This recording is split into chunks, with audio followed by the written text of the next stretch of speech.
Now for today's program. David Javerbaum is a former head writer and executive producer of The Daily Show with Jon Stewart. Throughout his career, he has won 13 Emmy Awards and 2 Grammy Awards.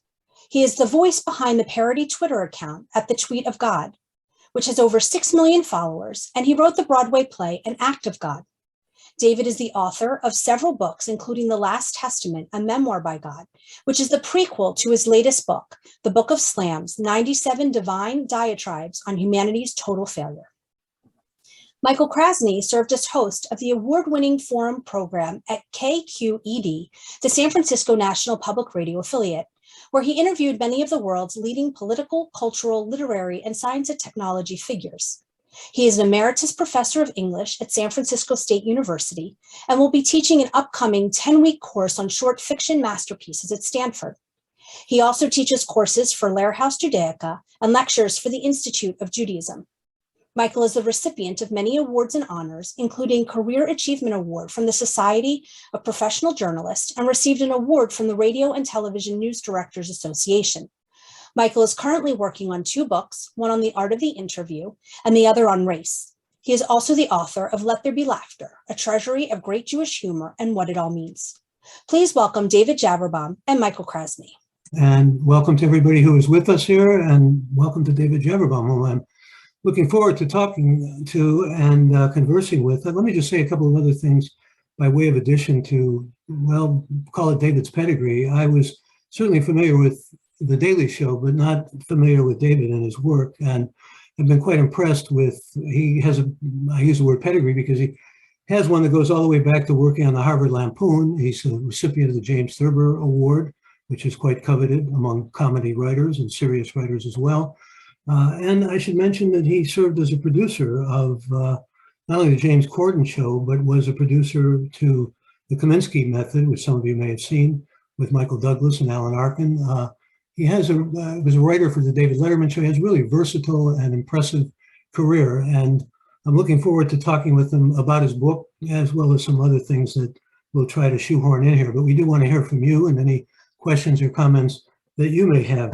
A couple words about the book before I turn things over to David, who's going to read you some, well, both, I suppose, what represents the bifurcated nature of the book, or the dichotomy of the book. I'm using fancy words here intentionally to just give you a sense of the book's ambition, because it really tries to give us a sense of, believe it or not, what God might say if he were around today and taking survey of just what has happened to the planet and what's happened because of humankind, or what humankind's consequences have been to the planet. There's also a very serious role of the voice, not only the voice of God, but the voice of Jesus, who is described as a socialist hippie at one point, and also a non-Jew. That was true perhaps only after the resurrection. And then we have a ghostwriter as well, the Holy Ghost. So this is a Trinity book, and it's a book with all 3 of those voices. It's a book, obviously, that's irreverent, that's iconoclastic, and that's satiric and funny. And so we don't want to miss the humor in it, but like so much humor, there's some very serious motifs and there are serious things to reckon with. And I hope those will come across in the conversation we have, as well as the first 2 Psalms, which David is going to read from the book. The book is well worth your purchasing and reading. I'll give it my recommendation for what that's worth. I completely agree with that. That's a very good point. It's worth purchasing, at least one of them. Oh, at least one of the points you wanted to make. I understand. Yeah, at least one of the books. We can buy as many books as possible. There's no maximum number of books you can buy. Just want to let everybody know. Yeah, you can buy a myriad number. You can buy an extraordinary number. You can buy a minion. You can buy a minion of books. That would be a great number of books. A minion only means 10, but if you want a minion of books, that's a fine number to begin with. Let me throw things over to you, because you want to read a couple of the Psalms, and this will give a flavor of the book. Yeah, I thought I would read 2, one at the top, and then we'll do the interview, and then one at the end. But this is, this is the book. It's 97 diatribes about humanity's failure, written in the style of the Psalms by King David, except I'm just regular David. I'm not a king. So this is Psalm number 4, and it's called Only One. Here we go. Of the millions of varieties of living things that populate the wondrous planet I have bequeathed unto you, only one has the ability to buy this book. It is not only the same one that created an enormous global electronic retail and distribution system to ensure you receive it by tomorrow, but the same one with the audacity to name that system for the enormous rainforest whose destruction your order will accelerate. Numerous are the beasts of the field who travel long, grueling miles across the earth in search of food, but only one who travels long, grueling miles without going anywhere in search of a looking fierce twins mom 42 from the Peloton instructor. All creatures require water to survive, but only one, upon achieving fame, demands bottled water and orders his or her tour manager to put that in the rider. Countless are the female animals who suckle their young, yet only one writes think pieces about her conflicting wave of emotions while doing it in a restaurant. And countless are the male animals who hasten away upon mating, yet only one reunites with his child 6 years later following a DNA test on The Maury Show. All animals excrete waste, but only one freshens the air surrounding its newly deposited feces so as to foster the illusion that it poops pine cones. Every living being consumes other living beings, but only one kills for reasons other than survival, sport, art, commerce, and 100 other non-essential motives drive it to slaughter all matter of animals and plants and even fungi, which are not plants, but their own separate taxonomic kingdom. A lot of people don't know that. All organisms are the end result of billions of years of evolution, but only one has the intelligence to discover it, or the stubbornness to deny it. All living things reproduce, but only one can consciously limit its ability to do so, the same one that should. Finally, of the millions of species living on this planet, only one knows he's going to die, the same one that, out of spite, is taking all the others with him. Well, there's a lot to unpack there, but you can hear the old performer in David Javerbaum coming through. He was a performer for a number of years off and on, and you can also hear what delight he had in writing this and sort of the apocalyptic warnings that really earmark a lot of the book. Let's begin with just some information about this book. I'll hesitate to use this word, but talk about the genesis of the book. Where did it come from? And you obviously had, as I said, a lot of fun writing it, but what motivated you to write it? Well, ultimately, I'll take that all the way back to just the genesis, the very beginning of this, which was 2010, when I came up with the idea. I had an idea for writing a book called God's Memoirs. I thought that was a funny idea that had not been done to the best of my knowledge. So I started writing a book called The Last Testament, a memoir by God. And while writing it, I was advised to start a Twitter account to help publicize it. And it took off very quickly, to the point where by the time the book came out, people thought that the book was a ripoff of the Twitter account. But no, the book came out. It was a good book. You can still sell it. You can still buy it. And then the Twitter account continued. And I got bigger and bigger and bigger. It's now up to 6 million people. And then the next thing was a producer named Jeffrey Finn came to me in 2014 and said, I really like your book and I like your Twitter account. I'd like to turn that into a Broadway show, essentially a one man or one God show. And I said, sure. So I wrote that up. And we got Jim Parsons to do it in 2015 and Sean Hayes in 2016 for both those summers. They both went very, very well. They're very successful. And that play is now gone on to be performed over 100 times in over, I think, 11 languages now, which is really, really neat. So this God thing has worked out for me.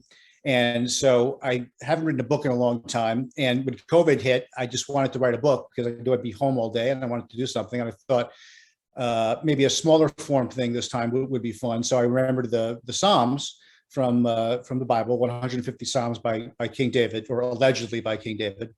And I thought, once I came up with the idea of the pun for slams rather than palms, Psalms, it was a no-brainer. I was going to do it. Those are the little things that make me write, is the switching of one letter. That's that's how I work. Well, it's So quite a successful enterprise. So congratulations on that. And thank you. it's also something that's obviously given a lot of people pleasure and food for thought. Did you ever feel, though, that you were treading on some dangerous ground? I mean, there's even stuff here about Muhammad and the prophet. I think about, what happened in France and that sort of thing. Well, I knew it just wouldn't be fair or right to not. I mean, Christianity has a lot of things to make fun of, and so does Judaism, and so does Islam. They all do.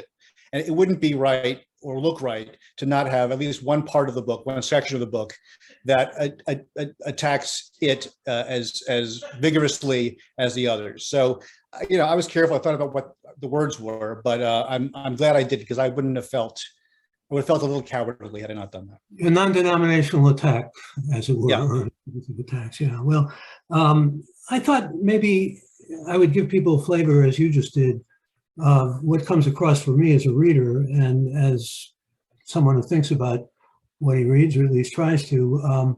The first Psalm, for example, which is titled Just the Worst, begins with, "I curse humanity and lament its creation and loathe it in the depths of its miserable being, for it is the worst." This is the creator speaking. You got the Look, I've worked with this guy for over a decade now, and I can tell you that he's very unpleasant. He is the cosmic equivalent of the old man shaking his fist on the lawn. That's what I've been getting from him for many years. And please don't shoot the messenger. I just pass on. I'm just the medium. I think a lot of what he says is crazy. Frankly, I don't agree with it, but I have no choice. Well, at one point in the book, the Bible is referred to as the first fake news. There is a sense that you're kind of taking on some of the shibboleths and sacred ideas in the Bible, which shows some guts, but also irreverence. Do you come to the conclusion that a lot of this comes from your own familiarity with the Bible? Are you well schooled in theology in the Bible? No, I was just saying the other day that I wish I had majored in religion at college, because I think it would have done me better than my major had, which was government.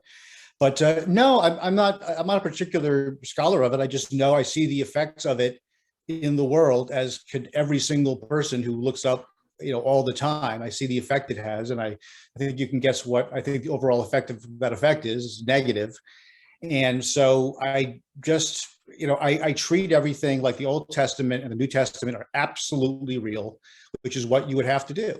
And so if God created the Old Testament and it says what it says, but also the world says what it says, if the Old Testament says 6-day creation and the world says 4 billion year creation, how do you reconcile those two? And it's a lot of fun to try to reconcile those two, because of course they're irreconcilable.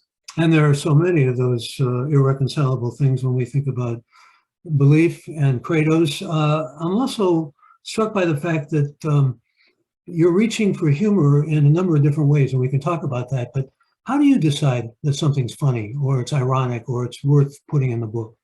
It's just up to me. I mean, at this point, hopefully, after 50 years on this planet and trying to be funny for most of them, I have to have faith in my ability to determine whether I think a joke is funny or not.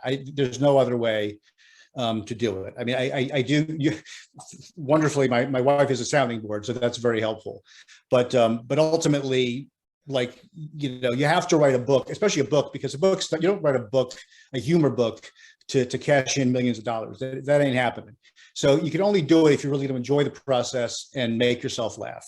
And so that's what I do. And I hope and trust that my sense of humor is found agreeable by many other people. Your sense of humor is certainly agreeable. There's a range to it, though. There's a diversity to your humor, if I may say so. When you talk about the coroner discovering that Jesus died as a result of a tragic accident, which gets the Jews off the hook, I mean, this is pretty funny stuff. I also found myself LOL. I remember a Curb Your Enthusiasm episode where a woman kept saying LOL, and Larry David's character said, "Why can't you just say laugh out loud?" But there's the birth of Christ, which is carol-worthy, that is Christmas carols. And then there's the death of Christ, which you describe as torture porny. I contrast that, as someone who's written a book about humor, with the kind of humor where I'm almost knee-jerk saying, did you have to do that, Javerbaum? Let me give you a couple of examples. I mean, they're funny to a different kind of humor, or they appeal to a different kind of humor. Like when you say, instead of some enchanted evening, Psalm enchanted evening, because this is, of course, about David's Psalms, or the shepherd's reply, go flock yourself. I mean, there's some wordplay. I'm a fan of wordplay. I make no. You're obviously a fan of wordplay. Yeah. It's a whole different range of humor, though. It's a different style of humor. Carbon dioxide, no carbon marriages in terms of carbon dating as opposed to carbon marriage. This is clever stuff. I mean, it's well honed, and yet it's very different from the other things I mentioned.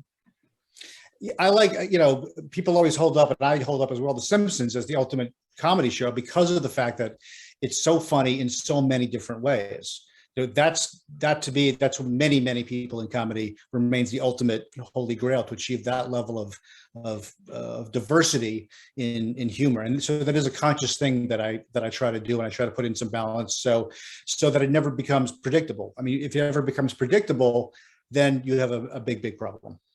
Let me digress for a moment and ask you a question that's been burning in my consciousness. You work with Jon Stewart, both New Jersey boys. Maybe we can talk a little bit about what humor comes out of New Jersey. But I'm interested in your take on Stewart, because Andrew Sullivan just took him on in print. I don't know if you saw the article, said he's gone woke and his Apple show is not funny anymore, and he's too serious about trying to placate, well, what's overly called the woke segment of audiences and everything. Any light you can shed on that? Especially now that, by the way, Trevor Noah is getting a lot of exposure since he's got a live audience again. So people who watch it, yeah. Briefly, I think Trevor Noah is amazing. I worked with John, 11 years while I was there. We were very, very close professionally. We weren't really friends outside of the show. John is a brilliant guy who taught me a lot of things about comedy. I was surprised myself, frankly, when he came back with a show that was so similar to The Daily Show, because, I don't think he could ever top I'm biased, but I don't think you could ever top The Daily Show. And for him to come back, with a very similar kind of thing was puzzling to me. But I don't watch his show because I watch very, very, very few shows other than reruns of The Simpsons and true crime. That's about it. Well, who are the comedians that you have to watch, or who are the comic writers you have to read? Well, a lot of them aren't necessarily contemporary, but like things that are timeless, like, Monty Python, Mr. Show as a sketch show, The Simpsons, that's timeless stuff. I mean, that's still the top of the barrel. Seinfeld to a slightly lesser extent. A lot of stand-up acts. I think John Mulaney is an amazing stand-up guy. And I love them all, but I don't necessarily, if I learn anything from them, it's through subconscious osmosis. I'm not trying to become anybody other than myself, for better or for worse. But to see those people, sorry, you're what we call sui generis. You're distinct. Sui generis. Yes, exactly. Sui generis.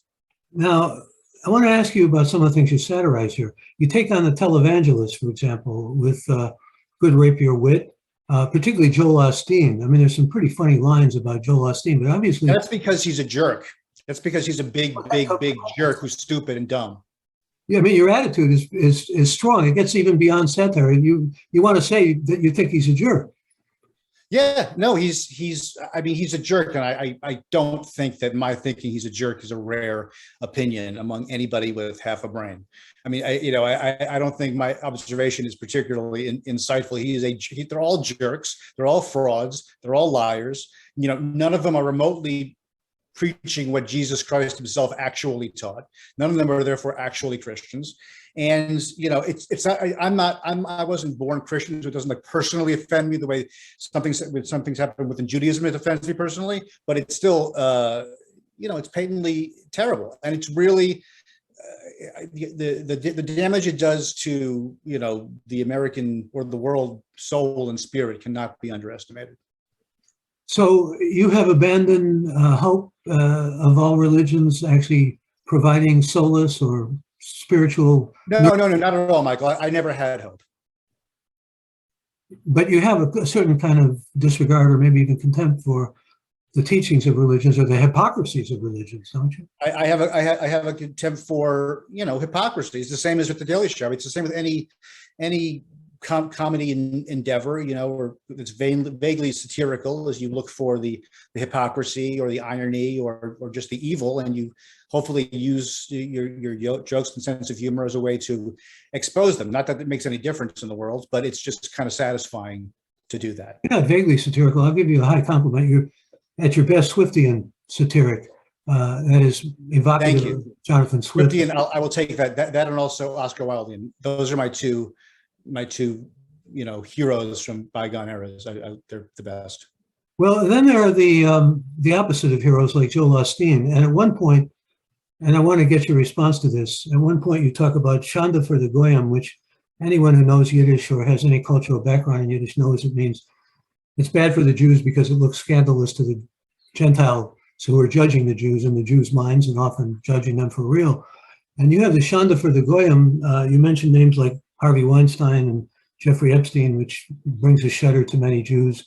My mother is probably turning over in her grave just at the utterance of those names. Every single person who's watching this broadcast right now had the same shudder. When Harvey Weinstein did his thing, when Jeffrey Epstein did his thing, every single one of me and you had that visceral shudder from the neck down to the base of the spine. It's bad for the tribe. It gives us feelings of the opposite of chauvinism. And you mentioned Madoff in the same context. And then you throw in Dershowitz, which I'm sorry, I wanted to get your response to what you did there. I actually took a class with Dershowitz at Harvard. There was a class, a really cool class about looking at things through the lens of law, philosophy, and science. And it was Stephen Jay Gould, Robert Nozick, and Alan Dershowitz and it was really, really fascinating. So he was really good. But now he is what he is, and he is arguably Shonda number one, Shonda Aleph, quite possibly. You mean more of a Shonda than Epstein and Weinstein and Madoff? We could debate. It's like, who's a better hitter, Willie Mays or Mickey Mantle? We could go back and forth on this all night. The point is that they're both outstanding Shondas. You were fortunate to have those three as professors, though. Those are all people that I've interviewed, and they were all memorable interviews. Did you study theology, though, at Harvard? No, I had one or two classes, like I said, in mostly theology, but I was a political science major, which is called government there. Looking back, I wish I'd done religion, not because I would have done something with it professionally, but because I would have been so fascinating for me to learn about it. And also, Harvard is the best divinity program in the world, for what it's worth. Yeah. Talk about your background a bit. Your father is a retired Mafra type of lawyer, had a very successful career. Your mother was a deputy attorney general. I have that right, I think. And so you've got real yichus here, to use a Yiddish word, which means, the prestige and status that comes from the accomplishment of your lineage. So that's a good thing to bask in. But what got you interested in comedy and the kind of stuff that you do? Yeah, well, as you referred, I was deprived of deprivation as a child, so I had to come up with my own unhappinesses to become a comedian. But the truth is, I just had this temperament. To at the very least try to be funny all the time, and just to swing at the ball thousands and thousands and thousands of times until the batting average went from 200 to 250 to 300. So it's completely a temperamental thing, which I think is true for a lot of people in comedy. The temperament has really created a book like this? Yeah, and then hopefully over the years and decades, I've also filled out in other ways as a human being. But that's the core. Is just looking at the world in a certain way that is off, that is yours. And as you get older and as you get better, you hopefully develop that voice and make it more your own and more individual. But yeah, it was not a reaction to anything in my life or anything like that. It's just who I kind of came out as, I think. Well, I think I got to the essence of a lot of what you were trying to communicate in this book, there's a lot about climate change and there's a lot about the dastardly nature of humankind, as I said earlier. But when you get to like Psalm 93, I sound like, I'm on the Beamer now, turn to your text, Psalm 93. But that's another thing, by the way, is this book is written in chapter and verse. And as I say in the book itself, that is the reason why the Bible has held its gravitas for 2,000 years. It's because the writers had the smart idea of giving everything a chapter and a verse and 2 numbers. When things have 2 numbers, they look so authoritative. They look like scientifically authoritative. No matter what the bullshit is in the book, the numbers bequeath gravitas. It's the damnedest thing. Yeah, but it's also supposed to be God's word. And you have taken, what you hear when there's an announcement at an assembly of people and they say, this is the voice of God. You've assumed that voice, which is kind of chutzpahdik in some ways, but also admirable. I was getting, though, to Psalm 200, where you talk about someone who is named William Miller, who is now lost in obscurity, except to trivial experts. Yeah. Had a date that the world would end. And this is on nigh. And again, there's a wordplay in this too, where you say the end really is nigh, and you're why it's nigh. In fact, many deny. And then we're back at the ending here. They're too busy waiting for me to end the world all at once to see that they are ending it gradually, the end. Yeah, I like that line. The moral of the story is people are too busy waiting for me to end the world all at once to see that they are ending it gradually. Yes. Yeah, that's a big message for you in this book. I mean, and with all the humor notwithstanding, big message is you guys have really screwed it up. And you have to ask the question why God created it for us to screw up so badly, or for humankind to screw it up so badly. You're left with those kinds of ponderings when you finish reading your book. But that seemed to go to the core of what I'll use this word advisedly, what your vision seems to be. Yeah, I just realized one person I should have really mentioned before as an influence that I didn't mention is George Carlin, like the best comedian of all time. There's a big bio of him on HBO now, which I just watched. I mean, everything that I have written probably in the last 11 years is watered down George Carlin. He's the man among men. Well, let's talk a minute about Carlin, because Carlin's humor came so much out of his Catholicism and seeing the hypocrisy in his Catholicism. What about being raised Jewish? I mean, how much did that have to do with shaping? Judaism is the world's first ironic religion. It's completely ironic. It's, because we all believe in God. No, we don't. Nobody, the Lubavitchers didn't get the memo, but other than them, nobody really believes in God. And so it's ironic. But what we do like is we like to hang out, and we like the machers, and we like to just get together. We get together on Passovers. Anybody really deeply believe and commemorate our escape from Egypt 2,000 years ago? No, but you want to see Uncle Steve, who's in town. And that's nice, and that's fine. So, it's not as ironic. Yeah, with Catholicism, there's some real rage. I know, I've seen it many times. You may be showing more of your secular background because, the Orthodox, I think many of them fervently believe in God, and certainly a lot of conservative Jews believe in God. Your fellow New Jersey Landsman, Philip Roth, once said, there are too many rabbis who can't even say the word without having 3 or 4 syllables, God, from the Bima and so forth. So Judaism is more than an ironic religion, and some take it very seriously. As a satirist, I must abstract and reduce ad absurdum to make my point. So I apologize. No, I'm not trying to have you tender an apology. I'm just saying that God is the first religion to believe in a monotheistic God, and some, continue to fervently, to the point where, they can't flush a toilet on Shabbos because God is watching. I'm just saying, like, you never hear about cultural Muslims. You never hear about cultural Christians. That's what I'm saying. Well, you're a cultural Jew, and so am I, right? Yes. Or a secular Jew. Yeah. I wrote a book on agnosticism, and I'm not giving it a plug, but that's a whole other story. We don't necessarily have to go there, but people would read your book, and what would you say to the people who read your book and find it irreverent, and, how can you assume to speak in the voice of God, and who the hell are you, and all those kinds of things? Well, over the years, I've gotten a disappointingly almost no pushback from anybody. I mean, when Act of God was going to Broadway, I was so hopeful that there would be a large protest outside that I wanted to set up a whole area with barrels where you could burn the book so long as you bought it at full price before. Like, that would have been ideal. It would have been a win-win, but nobody comes to protest.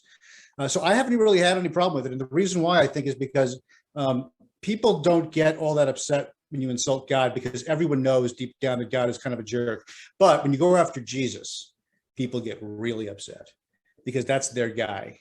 That's their advocate. And, they're saying that they believe in him is their ticket to paradise. So you cannot screw with that. So I don't that much. Yeah, it makes me reflect upon Martin Scorsese using when he did the Passion of Christ, there was tremendous protests and anger. He did the Temptation of Christ.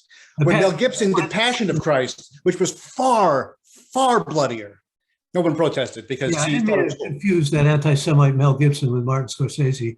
Forgive me, Martin Scorsese. That's okay. But no, the reality is that helped launch that movie. It was a tremendous PR coup to have. That's what I'm saying. What else can I do to get people furious at me? I don't know. I've tried everything. Well, what do you have to do to sell books? That you just said before, we were kidding around about buy as many as you can, all that sort of thing. Sometimes authors have told me they feel, especially now when the publishers don't give them enough publicity, they feel they're being a little bit whoring or something along those lines. One of the things you do to sell books is what I'm doing as we speak right now. This is to sell books.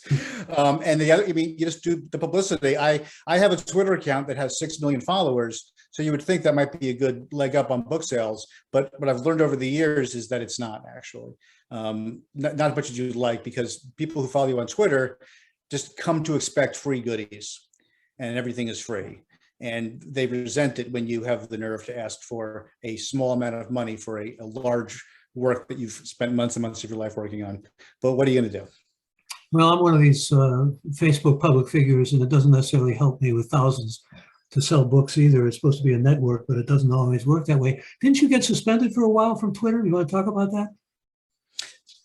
Yeah, I got suspended for the best possible reason, which is I had a tweet. I tweeted, this isn't exactly the right wording, but if homosexuality is a mistake, it's a mistake that I, meaning God, have made millions and millions of times, and therefore proves that I am incompetent who cannot be trusted. So that was the tweet. And then I think at a period when Twitter was getting especially woke and PC, and they suspended me without in any way understanding the context or meaning behind that tweet. But then they revoked it and they put it back. And I spent the next day or two just bugging, just giving the business, left and right, which was really, really fun. Gave a lot of attention to you, though, I imagine. It gave a lot of attention to me. I mean, I'm surprised. I'm surprised that they wouldn't have realized that I was clearly making a point in the opposite direction from what they thought. Maybe they need more Jews on Twitter who have a sense of irony, something along those lines. They got plenty. I think they got plenty. How does irony work for you? Because there's a lot of it in your book. How does what work for me? Irony. How does it work for you? Irony is the air that I breathe. I mean, me personally, that's, the air. It's just, the way I look at the world. So I don't even think of it consciously anymore. I mean, anytime you see something bad and you say, oh, that's great. That's irony. And then, you can't, that's built into the way I see the world. So if anything, over the years, I've tried to reel it in, the irony and the cynicism, so that it's not just some rote response to external stimuli. You feel you have to write it in? You feel it's almost necessary sometimes? I feel like I should mean what I say. And if I learned from the Daily Show too, because John was really, really fastidious about this, not taking cheap shots at the wrong people, and not being unfair. So I learned that from him, that it's not only more fair, but also more comedically rewarding to go after the right people and to do so in an interesting way. How did you and Stuart get to know each other, or how do you become collaborators? How did you? Well, I knew his head writer when the head writer was hired. I knew him, and that head writer was nice enough to introduce me to John, and tell him that I was funny. And John said, "All right, let's give you a shot." And from then on, I was there for 11 years. But I knew somebody. I had an in, so that is an old showbiz story. And do people expect you to be funny? Like, are you in social situations because you've had so much of a connection to humor? Well, socially, I'm only funny on the clock. When I'm at a party and I'm not being paid, I just stand there and look miserable. That's a joke. Yes, they expect me to be funny, but that's okay. I expect me to be funny. It's not a problem. When we first met, it was just to talk about, doing the Zoom together. And I mentioned that a couple nights before I had done an interview with Anne Lamott, and you seem quite familiar with Anne Lamott's work. I asked her a question, though, in the course of this interview that I'm interested to get your response to. It's about a word that a lot of people shudder at. The theodicy is the word, Theodicy. Not theodicy, but theodicy. Yep. And and Anne couldn't answer it. And it's a question led me in part to write a book about agnosticism that I can't answer. And the question is very simple. I'm sure you must have asked yourself, how can a loving, merciful, all-knowing God allow evil and terrible things to happen? Shootings in Texas or Buffalo or whatever examples you want to use. Do you grapple with those questions like that? Personally, no, because I know the answer. The answer is there is no such God, therefore end of problem. But if you believe in God, then you have to, read why bad things happen to good people. By the way, I have an answer to that. Do you know why bad things happen to good people? It's to even out the good things that happen to bad people. Yeah. Evening the score. God, Yeah. Your God wants to even the score. Not only is he wrathful and kind of sometimes mean-spirited and certainly vindictive, like you read the Old Testament God as being, but he's a score settler. The Old Testament God, just read the Old Testament God. I'm not making anything up. Like, read what he does. He is a big meanie. And this is the book written allegedly by him, in which he's a big meanie. When I say these things, this is not remotely blasphemous, because it's what's in the book. I didn't write it. So do you have anything you want to say to people of faith, especially who don't accept your notion that there is no God, who find maybe even comfort and, as I said, solace in God, believing in God and having faith? People's spiritual journeys is, that's above my pay grade. I do know that at this time of a lot of uncertainty and worry about the future, I think one of the best things you can do is buy this book, the Book of Slams, 97 Divine Diatribes on Humanity's Total Future. I think you're going to find it very spiritually satisfying, and it might just change your life in the way you see the future. Yeah, you should be doing PR for my books too. You're very good at it. And you wanted to write diatribes, though. You didn't really want to write lyrical, beautiful, aesthetic pleasing psalms, I think. That's right. There are other areas of my life where I try to write things that are not quite so angry and are actually kind of nice and sweet. But this character, the angry old man is one of the best comic tropes that there is. Think about Jerry Stiller on Seinfeld. It doesn't get funnier than that. That's pretty much who God is Jerry Stiller on Seinfeld, the way I portray him. Except they make Jerry Stiller into a Greek nationality rather than Jewish, which is what he and his wife seem so. Which is such a wink. That is the most enormous wink to the audience. Come on. No, he's not. Yeah. When you said you like Seinfeld, do you like the TV show or do you like the stand-up Seinfeld, or both? I like both. I like both. He's not my favorite stand-up by any stretch, but he's very good, and I admire his dedication to the craft.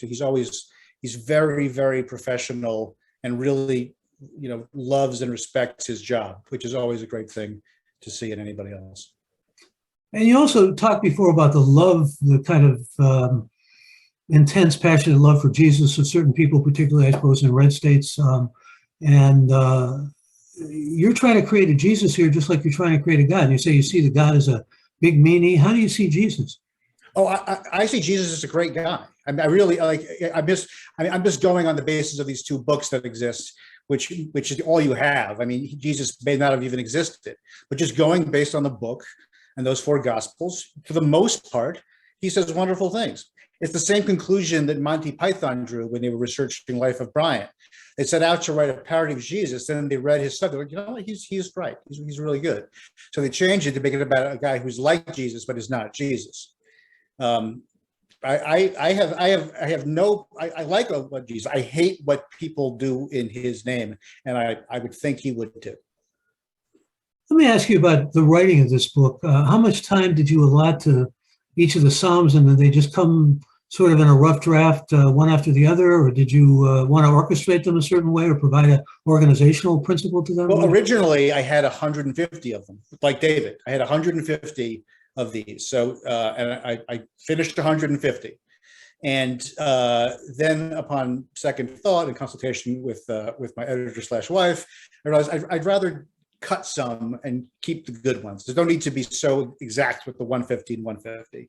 So we cut some, but this was COVID. So we were all locked at home, and I was so grateful for having something to do. It gave me a focus and something to wake up to in the morning and know I wanted to do that. So I was very, very happy to have it. How long? Motivated. How long did it take you? Probably like 3 months, I think. Probably 3. I mean, there were days when I wrote 3 or 4 or 5 of them a day because literally there was nothing else to do. I mean, I could have watched TV or something, but if I was in a groove, I would just keep doing it and try to come up with as many different ideas as possible, and just kind of throw the dice out there and see where they landed. Yeah, in the spirit of that, it's a little bit like Jackson Pollock on the canvas sometimes. I thought, I was saying, David's even brought in some of his, as a literature professor, I thought you even brought in maybe some of the poems that have had influence on you or impact on you. There's Ozymandias, there's Maya Angelou, there's Emily Dickinson. You know what? I'm going to add one. I said I would only read 2, but I'm going to read one right now because it's a good example of that. Where is it? So sorry about this.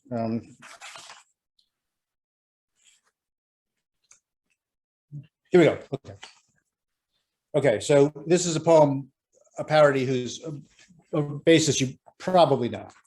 It's called "Shopping for Goods on a COVID Evening." What goods you need, you think you know. The stores are full of virus, though. You think that you will shop online to overcome the need to go. Your wife and kids, like you, incline to shun the danger and resign themselves to home deliveries of almond milk and mid-priced wine. They send you texts to ask you please for 1 of those and 2 of these. You add 6 cans of kidney beans and dog shampoo for boomers' fleas. Then, staring at your separate screens, you all return to your routines with months to go before vaccines. With months to go before vaccines. Yeah, even the tone you use in reading that shows the influence of Frost and his imagination on you as a thinker, as a writer.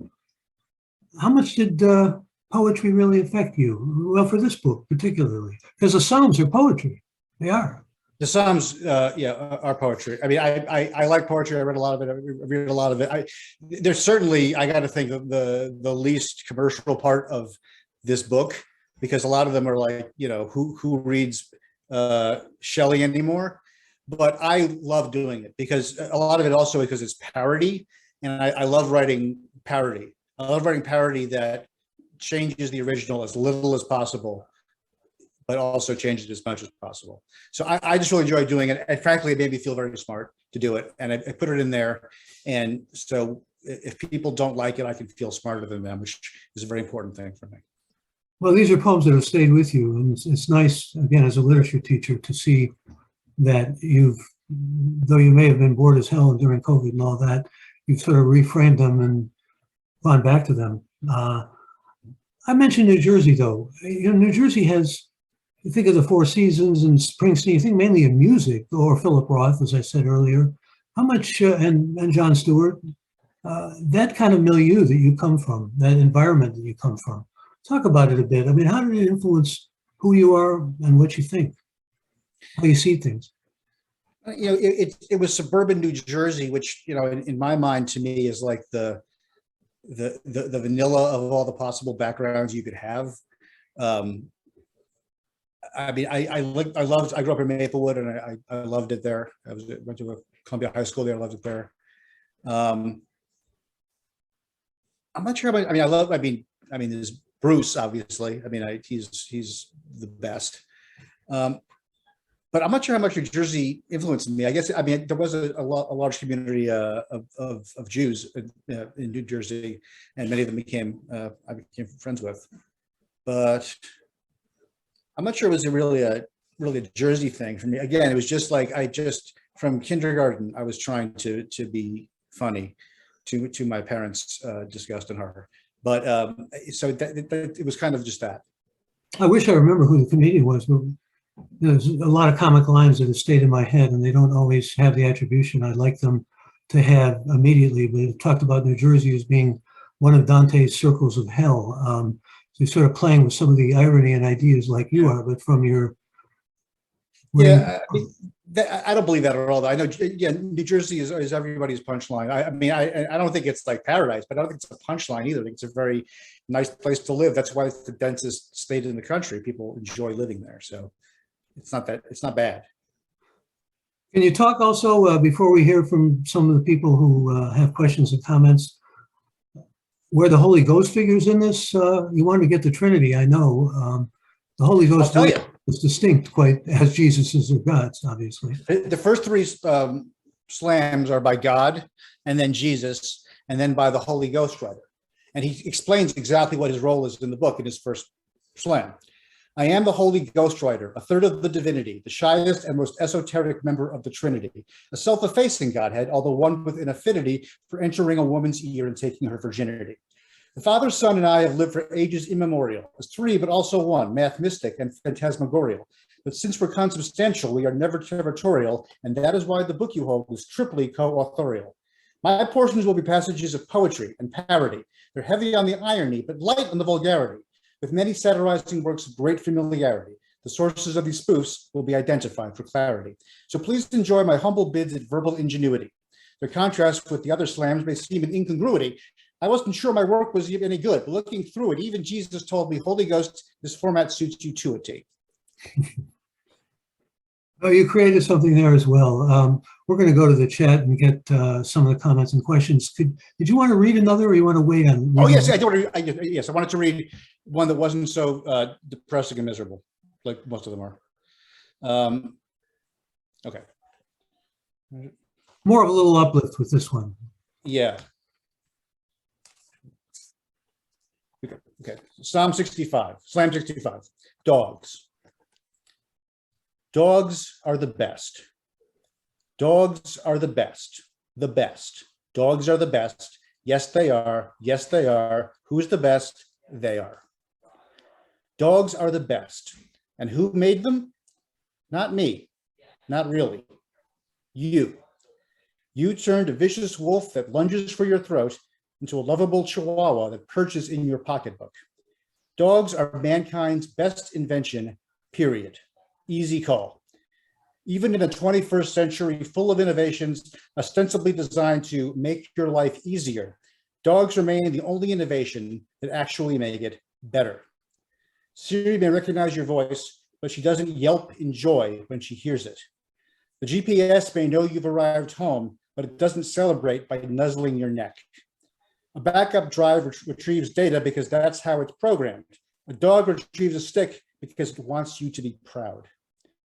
You always worry that the things you've created will one day outstrip you in intelligence and conquer the world to your horror. You don't realize you've already created something that outstrips you in affection and has conquered the world to your happiness. And if you bred the best, that alone suggests you are not the worst, at least not the absolute worst. Way down the list, to be sure, but slightly above mole rats or hagfish or even hyenas, whose creation was a mistake they've been laughing about ever since. So next time you set out to teach your dog a few new tricks, why not let it teach you a few? Tricks like living in the moment, loving unconditionally, and lying in the sun unaware of how cute you are. And also pooping al fresco, but that's a very advanced class. Dogs are the best. And one last thing for the record. There is indeed a doggy heaven. It doubles as mailman hell. Yeah, well, as a recent dog owner, I say, here. What kind of dog do you have? We have a Maltipoo. Maltipoo. Well, we just recently got a golden retriever, and just as a footnote, I know there are all kinds of epithets that are used, racist, sexist, ageist. I didn't know what a breedist was until I went and got a dog from a breeder. If you don't now get a dog from rescue, you can be labeled a breedist. So this is just for woke understanding, I guess. There's no subdivision of creature too small to be discriminated against. That's the great thing about life. Well, there are some people who you talk about your love of dogs effusively, and they say, "Yeah, what about pit bulls?" Well, it depends how they're raised. Or they'll say, they'll take another like dogs that are supposed to be aggressive and mean and so forth and so on. But they are wonderful creatures, and we're both dog lovers, so we share that. I want to share some of the people who are listening and who are with us. And Suzanne, let me turn things back over to you. Great. Thank you both so much for that fun conversation. Somebody would like to know any truth that God is suing you for copyright infringement? No, that would involve if I stole his material, and I didn't steal material. I just, I'm his Boswell. I don't actually steal anything. Everything, and I said before, a lot of what he writes through me is stuff I don't agree with. I don't care for it. A lot of what he says, I think, is not something I would endorse. Mm-hmm. You refer to your 50 years of life on this planet. Have you had any years of life on any other planets? And does God prevail beyond the planet? This planet? I will talk to you about that. I can't discuss that now. I'll talk to you about it later. Sounds good. And somebody else wrote in before the program. They wanted to know what God would have to say about the National League having a designated hitter. He is so effing pissed.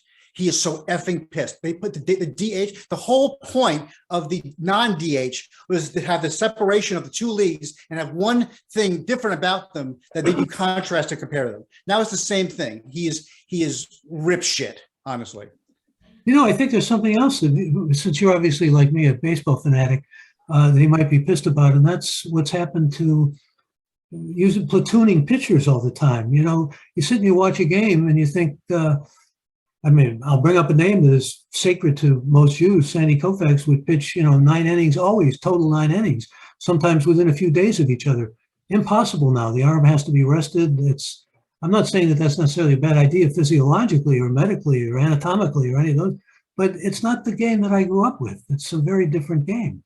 Like the DH. Harvey Haddix's who pitched 12 perfect innings before losing in the 13th. There you go. He couldn't fit today. He couldn't go anywhere. He wouldn't fit, no place in the major leagues. It's a shanda. It's a shanda, yeah. I'm sorry, I had the question and then I just lost it. Here we go. You mentioned earlier that your wife sometimes uses a sounding board. Has there ever been a joke that she has felt strongly about that you shouldn't do and you did anyway? Yeah. And how did it all fall out? There have been many jokes where she felt that I definitely shouldn't do it, and I felt that I should do it, and ultimately I'm the comedian, so I did it, and I was completely wrong, and she was right. And so I learned that she's right, and I'm wrong, and I'm not going to do that again. And so that was a lesson learned. David has just given us the wisdom of how a long marriage can endure and the best way that it can endure. And one of my friends says, just wake up in the morning and say, "You're right, dear," or "I'm sorry," and the marriage will have legs to it. Someone wanted me to make sure I said that God spelled backwards is dog. That's only in English. In German, God spelled backwards is to Tag.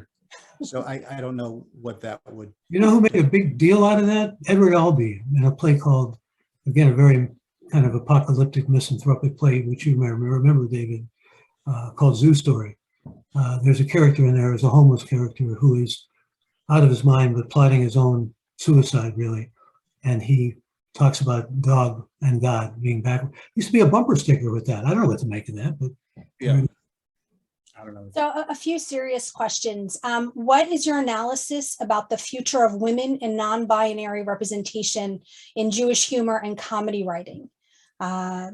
I mean, I'm one drop in the ocean, but I think, the overall trend in comedy and everything else is more inclusion. It goes faster or slower in some parts than the other, but it's just an inevitable trend. I'm sure, it can never happen fast enough for those who are being affected by that and feel shut out, but it will happen. It's just, it can't not. That's all wonderful, but what do you make out of, the stuff that Dave Chappelle and others have been encountering where there's so much sensitivity to anything that even resembles a joke about. Yeah, that was the next question. Yeah. Sorry. Yeah. I don't know. I think this very question is itself part of the problem. The question is, I will like you if you say Dave Chappelle's joke was offensive, and I will not like you at all and hate you if you say it was not offensive. And that is, and ironically, that is a binary decision. And I think that's what people go after woke culture, cancel culture. That's what they mean. I think Dave Chappelle is an extremely funny guy who may have gone a little too far with that. I think he's both of those things simultaneously. You know, are we getting too? Is there too much sensitivity? I interviewed John Cleese not that long ago, and you know he's become very outspoken on this. He's become very old. Yeah, I know. I love John Cleese, but yeah, and he's very set in his ways. I say that despite the fact that he's a friend. But there are a lot of, I think, even younger comedians who have. Chris Rock has taken shots at this. So has Seinfeld. They say they can't go on college campuses anymore because it's too woke. Is what they say. Yeah, I mean, it's completely true. I mean, I don't think woke culture is the threat to America that the right wing does. I think Donald Trump and everything on the right is 1,000 times more threatening. But like, the whole point of comedy is to transgress in some extent. The whole point is to be naughty and to say things that are difficult to say. And you know, you don't have to condemn Dave Chappelle or like him. You can just not listen to him.